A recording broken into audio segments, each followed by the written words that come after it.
Bismillahirrahmanirrahim. Assalamualaikum warahmatullahi wabarakatuh. Rabbi syrah li sadri wa yassir li amri wahlul 'uqdatam min lisani yafqahu qawli. Rabbi zidna ilma warzuqna fahma birahmatika ya arhamar rahimin. Alhamdulillahilladzi lam yattakhidh walada wa lam yakul lahu syarikun fil mulki wa lam yakul lahu waliyyun minadh-dhilli wa kabbirhu takbira. Allahumma shalli wa sallim wa barik ala Muhammadin wa ala alihi wa sahbihi ajma'in. Amma ba'du. Halo semuanya para pendengar yang insya Allah disayang Allah Subhanahu wa Ta'ala. Hari ini kita akan kembali melanjutkan pembahasan mengenai Al-Quran kita sebagai sebuah kitab yang Allah jadikan sebagai petunjuk kita. Dalam judul yang kita bahas pada kesempatan yang baik ini adalah Al-Quran sebagai kitab untuk semua manusia. Salah satu sifat dari Al-Quran dibanding dengan kitab suci lainnya bahwa Al-Quran bersifat universal. Untuk semua manusia, untuk semua jenis manusia, dimanapun, kapanpun, keturunan siapapun, dan bagaimanapun. Al-Quran adalah kitab untuk semua manusia, untuk semua kehidupan. Karena itu, Allah menjadikan Al-Quran ini sebagai petunjuk bagi manusia dan bagi semesta alam.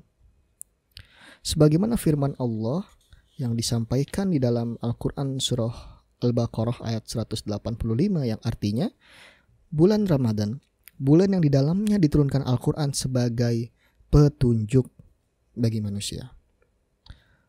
Lalu ada juga di dalam Al-Quran surah Takwir ayat 27 yang artinya Al-Quran itu tiada lain hanyalah peringatan bagi semesta alam. Hal yang sama disampaikan di dalam surah Furqan ayat yang pertama yang artinya agar ia, Al-Quran, menjadi pemberi peringatan kepada seluruh alam. Syekh Yusuf Qaradawi menjelaskan bahwa Al-Quran bukan kitab bagi satu jenis manusia tanpa jenis yang lain. Bukan untuk satu warna kulit tanpa warna kulit yang lain. Bukan untuk satu wilayah tanpa wilayah yang lain. Bukan untuk satu golongan tanpa golongan yang lain. Bukan untuk golongan rasionalis tanpa yang lain atau kebalikannya. Juga bukan untuk kalangan penguasa tanpa rakyat atau kebalikannya. Bukan untuk orang kaya tanpa orang-orang miskin atau kebalikannya. Bukan untuk kaum lelaki tanpa wanita atau kebalikannya. Ia juga merupakan Al-Quran ini adalah kitab untuk semua manusia.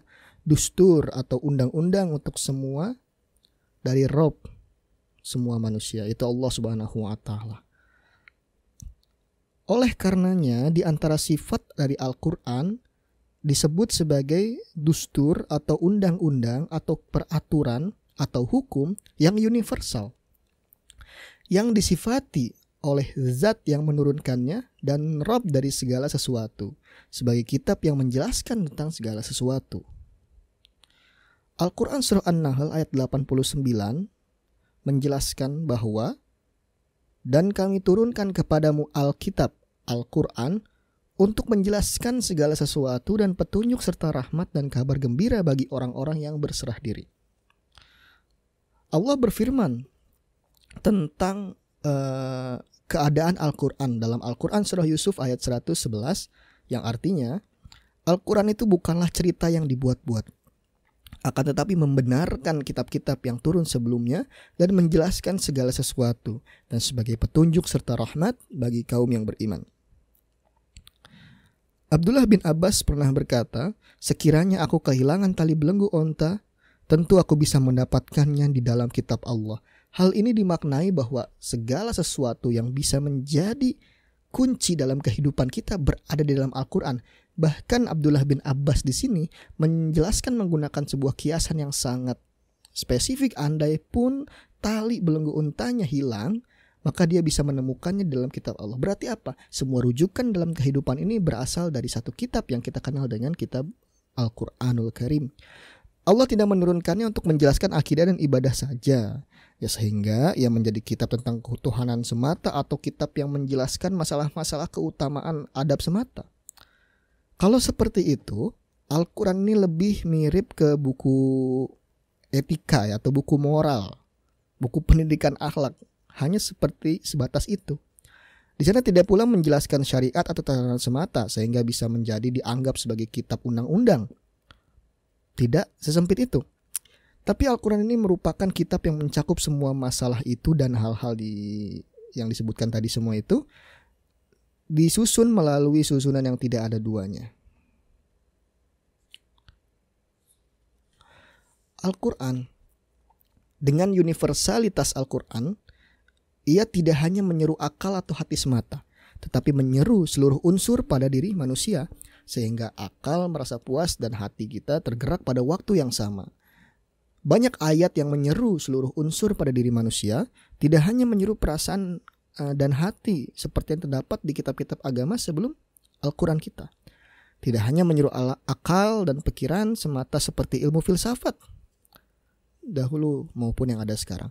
Jadi di sini Al-Quran mengombinasikan apa yang sudah yang ada di dalam kapasitas manusia, akal kita, dan yang berada dalam kapasitas ilahiyah dari Tuhan. Sehingga segala sesuatu jika dilaksanakan, jika aktivitas berdasarkan pada Al-Quran dengan nilai-nilai positif yang ada di dalam Al-Quran, maka segala kegiatan itu insya Allah akan baik, tujuan baik, serta kasus berhubungan dengan ukhrawi, ya, tidak bersifat duniawi saja, melainkan ada hubungannya dengan nilai-nilai akhirat. Berarti apa? Al-Quran menyampaikan berbagai hal yang dapat diambil dari sudut pandang dunia maupun akhirat. Abbas Al-Aqad berkata, Islam menyeru akal dan seruannya juga tidak terbatas pada perasaan. Di antara hikmahnya, bahwa pandangan akal merupakan jalan bagi perasaan kepada hakikat, dan pemikiran merupakan salah satu pintu hidayah yang menjadi cerminan iman.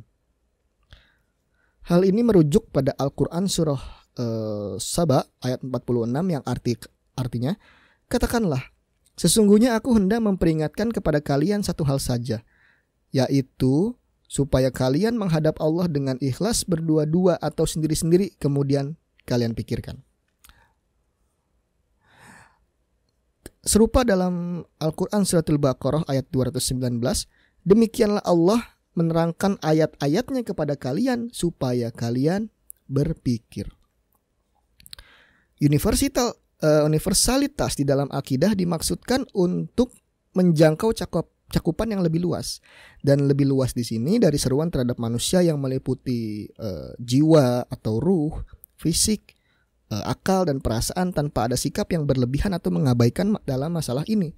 Jadi hendak yang disampaikan di dalam Al-Quran ini sangat dihendaki untuk seimbang, tidak hanya merujuk pada salah satu sisi dan mengabaikan sisi yang lain, sehingga aspek kehidupan dunia dan akhirat itu semua ada di dalam Al-Quran dengan porsi yang sesuai dengan ketentuan Allah Subhanahu wa Ta'ala. Sehingga orang-orang yang mengabdikan dirinya untuk memahami Al-Quran, insya Allah kehidupan dunia dan akhirat mereka insya Allah terjamin, dalam tanda kutip tentu saja. Al-Quran juga tidak menyeru satu golongan manusia yang mungkin mempunyai tren intelektual atau psikologis tertentu dengan melalaikan golongan-golongan yang lain yang bahkan memiliki tren juga. Sama sekali tidak seperti itu.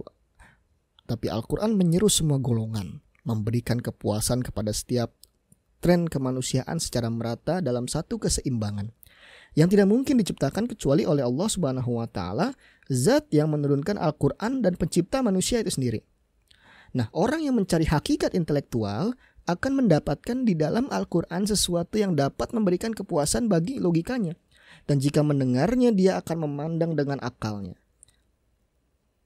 Bahkan tidak cuma dengan akalnya, ia juga akan memikirkan bagaimana kerajaan langit dan bumi serta apapun yang diciptakan oleh Allah Subhanahu wa Ta'ala. Lalu Al-Quran akan menantangnya untuk bersandar kepada bukti keterangan tentang hal-hal yang diolah oleh akalnya. Sebagaimana Al-Quran surah An-Naml ayat 64 yang artinya, katakanlah, unjukkanlah bukti kebenaran kalian jika kalian memang orang-orang yang benar. Al-Quran juga menyeru untuk menyaksikan dan merasakan sendiri hal-hal yang bisa ditangkap indera. Dan apakah mereka tidak memperhatikan kerajaan langit dan bumi serta mereka, serta segala sesuatu yang diciptakan oleh Allah? Nah, Al-Quran surah Al-Ankabut ayat 20 menjelaskan bahwa, katakanlah, berjalanlah di muka bumi, maka perhatikanlah bagaimana Allah menciptakan manusia dari permulaannya.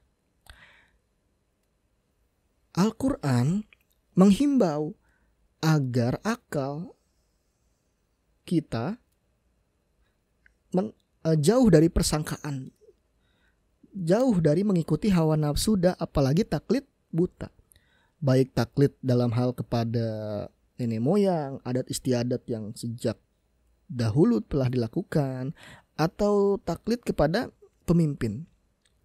Dalam hal ini adalah penguasa. Nah, yang berkait dengan akal ini dalam bentuk kata ta'qilun atau ya'qilun sebagaimana disebutkan di 58 tempat di dalam Al-Quran. Adapun kata pikiran sendiri disebutkan di 17 tempat. Dan kata albab atau yang banyak akal disebutkan di sekitar 16 tempat. Hal ini belum lagi termasuk ayat-ayat yang menggunakan kata lain yang memiliki makna serupa, seperti kata melihat, memperhatikan, ilmu, hujjah, dan lain sebagainya yang dicari orang-orang yang mencari hakikat akal. Nah, tak seorang pun di sini yang bisa mendapatkan di kitab manapun kecuali dalam Al-Quran. Nah, orang yang mencari hakikat ruhani akan mendapatkan pula di dalam Al-Quran, sehingga perasaannya ini terpuasi dan dia bisa memandang untuk roh seperti kisah Nabi Musa alaihissalam dan hamba yang salih yang telah difirmankan oleh Allah Subhanahu wa taala di dalam Al-Quran surah Al-Kahf ayat 65, yang artinya, lalu mereka berdua bertemu dengan seorang hamba di antara hamba-hamba kami yang telah kami berikan kepadanya rahmat dari sisi kami dan yang telah kami ajarkan kepada ilmu dari sisi kami. Orang yang mencari hakikat iman akan mendapatkan dalam seruan Al-Quran apa yang dapat membangkitkan iman kepada Allah, risalah-risalahnya, perjumpaan dengannya, dan hari kemudian mengusir pengingkaran, keraguan-raguan, kemunafikan, menegakkan dalil-dalil yang akurat tentang eksistensi Allah, wahdaniyah, keagungan, kekuasaan, ketinggian, keluasan rahmatnya, dan dengan diutusnya para rasul yang bertugas untuk menyampaikan kabar gembira dan peringatan agar manusia tidak mempunyai hujah terhadap Allah setelah kedatangan para rasul itu. Kemudian muncul iman kepada adilnya pembalasan di hari akhirat. Yang berbuat baik akan mendapatkan balasan yang baik dan yang buruk akan mendapatkan balasan buruk. Di sini juga kemudian Allah dalam Al-Quran menjelaskan kesudahan orang-orang mukmin, yaitu keselamatan dan kehidupan yang baik di dunia serta keberuntungan di akhirat. Sedangkan kesudahan para pendusta ialah kesengsaraan di dunia dan akhirat. Nah, di dalam Al-Quran ini, iman bersifat membangun dan tidak merusak, bersifat menyatukan dan tidak memecah belah, tenggang rasa dan tidak fanatik, yang mengharuskan iman kepada semua kitab yang pernah diturunkan kepada setiap nabi atau rasul yang diutus. Orang-orang yang menghendaki akhlak akan mendapatkan apa yang dicarinya Al-Quran. Jika topik akhlak di sini adalah kebaikan, maka Al-Quran telah menunjukkan kepada kebaikan. Sebagaimana ia juga menuntun kepada kebenaran, perbuatan baik dijadikan sebagai salah satu cabang dari 3 yang terpenting bagi masyarakat Muslim. Di balik semua ini, ada susunan kalimat Al-Quran yang memiliki keindahan itu sendiri. Penggalan-penggalannya yang tatanan dan maknanya sangat mengagumkan. Begitu pula terbentuk kandungannya. Bahkan orang-orang musyrik pun di masa itu terhanyut dalam menyifatinya dengan berkata, Al-Quran ini mempunyai rasa yang manis. Ada yang panjang di bagian atasnya lebat, di bagian bawahnya lapang, ia unggul dan tidak dapat diungguli. Hal ini menunjukkan kemukjizatan Al-Quran, di mana orang-orang yang bahkan mengingkari Al-Quran berkata bahwa Al-Quran ini adalah kitab yang unggul dan sangat universal. Sehingga Al-Quran, jika kita ingin mencari sesuatu dalam Al-Quran, insya Allah akan ditemukan. Mencari nilai keimanan ditemukan di dalam Al-Quran. Mencari nilai akidah, mencari hukum-hukum, mencari nilai-nilai akhlak, insya Allah akan ditemukan di dalam Al-Quran kita. Sehingga sangat cocok jika Al-Quran dijadikan sebagai pedoman hidup umat manusia, the way of life. Oleh karena itu, orang yang benar-benar mengikuti Al-Quran, orang-orang yang benar-benar mempelajari Al-Quran sehingga meresap nilai-nilai pendidikan di dalam akhlaknya, di dalam kesehariannya dikenal dengan akhlak Qur'ani. Akhlak bagaimana yang disampaikan di dalam Al-Quran. Itu saja dalam episode kali ini, semoga bisa diambil hikmah dan manfaatnya. Semoga dengan mempelajari Al-Quran baik hari ini maupun di kesempatan-kesempatan sebelumnya memberikan kita banyak pencerahan tentang kitab suci yang insya Allah menjadi penolong kita di hari akhir nanti. Allahumma fa'na bima 'allamtana wa 'alimna ma yanfa'una warzuqna 'uluman tanfa'una fid dini wad dunya wal akhirah. Wa akhirul kalam wal afu minkum. Wassalamualaikum warahmatullahi taala wabarakatuh.